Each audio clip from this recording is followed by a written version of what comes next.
Lucas Bersamin, who is also the chairman of the Maritime Council and Presidential Assistant on Maritime Concerns, Secretary Andres Centino. Good afternoon, ES Bersamin and Secretary Centino.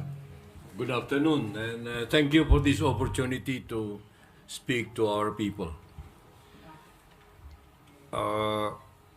Let me start with this statement.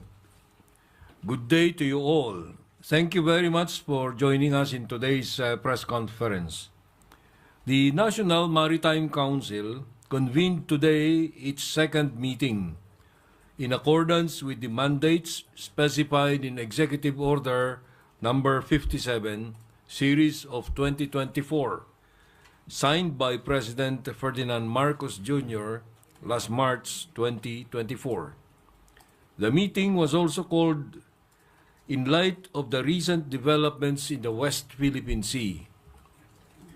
The executive order aims to strengthen the Philippines' maritime security and maritime domain awareness through the enhanced coordination of the National Maritime Council, the Presidential Office for Maritime Concerns, the National Maritime Center, and the National Task Force West Philippine Sea. As President Marcos Jr. stated in his keynote address at the Shangri-La Dialogue in Singapore, we must explore all means to protect our sovereign home to the last square inch, to the last square millimeter. Against the backdrop of continuing tensions in our maritime zones, we will not yield and we will not be deterred from fulfilling this duty. The maritime challenges of the Philippines do not only concern our defense and foreign affairs institutions. They also affect different sectors such as agriculture, fisheries, environment, energy, local governance, transportation, and justice. Therefore, managing our maritime concerns requires effective cooperation among various government agencies. I hope that the National Maritime Council reflects this reality. The Council recognizes a peaceful, stable, and prosperous West Philippine Sea and South China Sea is still a distant reality. As a result of the meeting today, the Council agreed on policy recommendations for the President's consideration.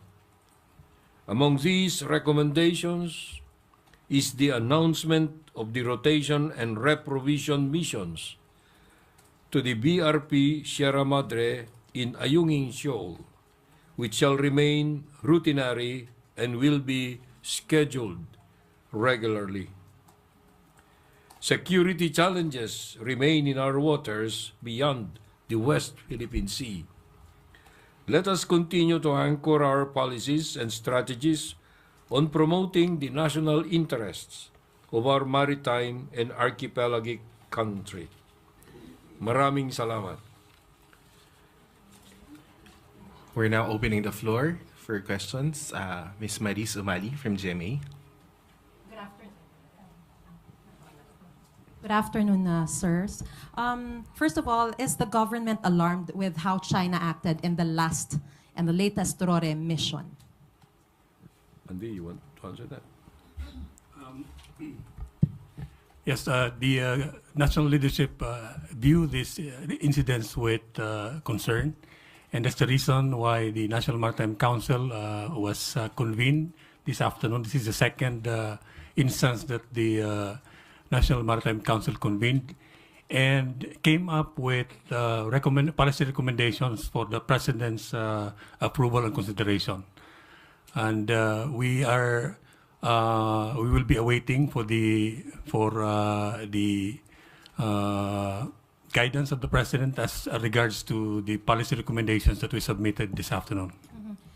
Sirs, do you have any information as to the morale of the troops on BRP Sierra Madre after the incident? is there any fear that Chinese troops will try to force Filipino soldiers out of BRP Sierra Madre? Because based on how they acted, it seems like they are capable of doing this. The Chief of Staff visited our troops in the Western Command and have seen how the status of the morale of our troops. He was able to talk with those who were sent to conduct the mission. While the mission did not go as planned, however, we saw that the morale of our troops are high, and we even made sure that those of our soldiers were recognized and acknowledged for their actions, their behavior in handling the incident that happened last Monday. And as to the second question, sir, is there a fear that the Chinese troops will try to force the Filipino soldiers out of BRP Sierra Madre, because based on how they acted in the latest RORE mission, they seem to be capable of doing that? That is always a consideration, and we will be prepared for that. Thank you, Maris. Next question, Julie Aurelio from Philippine Daily Inquirer.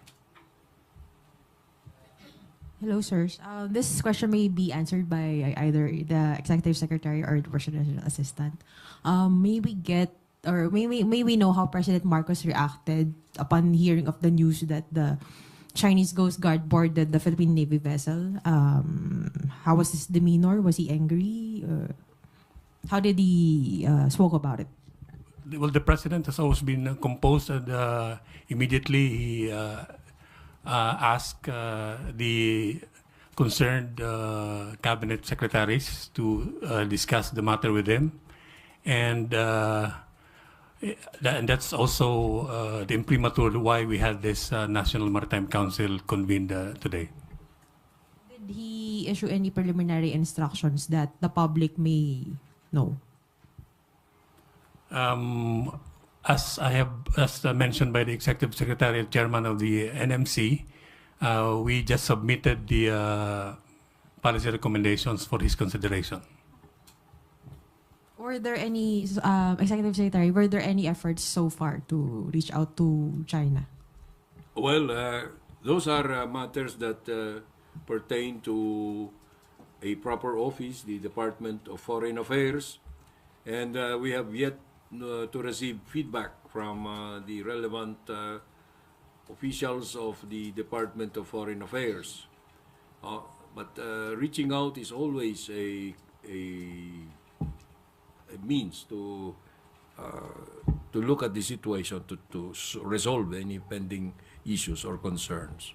Just that's lang. Is the government thinking of elevating this to a higher international body, this latest incident? There is that's not yet in consideration, no? Because I think this is a matter that can easily be resolved very soon by us, and if China wants to work with us, we can work with China. Last question from Ana Bajo from GMA Online. Okay, Sir Centino po. Sir, does this incident, given na, sir, may 7 soldiers na sugatan, may naputulan ng daliri, does this fall po sa invocation ng Mutual Defense Treaty with the U.S.? Well, to be accurate with the status of our soldiers, there was only one who got injured. As earlier reported, there were like 7, but actually there's only one, Sergeant Facundo of the Philippine Navy. And that has not been in. Your question about the invocation of the Mutual Defense Treaty, it has not been considered in our discussions. Yes po. Sir, ano po yung magiging difference ng policy recommendation with the current policy po when it comes to the resupply mission? Kasi parang nagkakaroon naman po tayo ng regular resupply mission sa Ayungin, di ba po? Ano po yung magiging difference? Well, we just don't know that if the reason for this is there was no prior knowledge on the part of China that we were resupplying. They knew that we had to resupply, that we were resupplying. It's just a normal, routinary matter. So, in the best interest of all parties, I think it was a wise decision for the President to accept our recommendation to publicize the schedule for activities without giving up anything. Wala namang masama doon eh.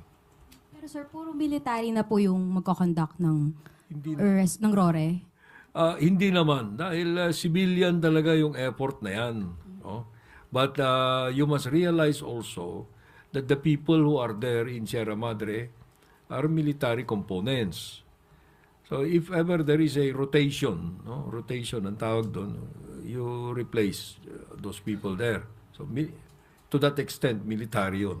Sir, last na po on my part. Does the Philippine government consider this as an armed attack po? No. Well, you know, this was probably a misunderstanding or an accident. We are not yet ready to classify this as an armed attack. I don't know kung yung mga nakita namin is mga bolo, axe, nothing beyond that. Thank you very much, Executive Secretary Bersamin and Secretary Centino. And that concludes our press conference this afternoon. Thank you, Malacanang Press Corps, and thank you, everyone. May hulanong salita na ang ibig sabihin dito ay ang pagkakaisa. Bunyog Party List. Halika na, Bunyog Party List ka na. Halika na, Bunyog Party List ka na. Sa susunod, ang atinang suportahan, Bunyog Party List, nagtataguyod ng katotohanan, lumalaban para sa bayan.